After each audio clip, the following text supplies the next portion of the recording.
சந்தனத்து மழையடிக்க சந்திரனும் கோடை பிடிக்க செங்கமல சூரியன் போல் செல்ல மகன் பிறப்பானே தங்கத்துல தூளி கட்டி வைரத்துல மாலை கட்டி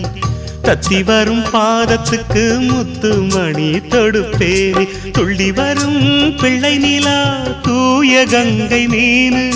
செம்பவள வாய் திறந்தா சிந்திச்சி தரும் தேனு நம் பேர் சொல்லத்தானே பிறக்கும் ஒரு மானே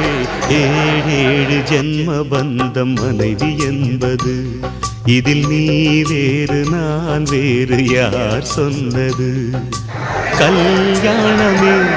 ஒரு தெய்வீகமே சம்சாரமே அதன்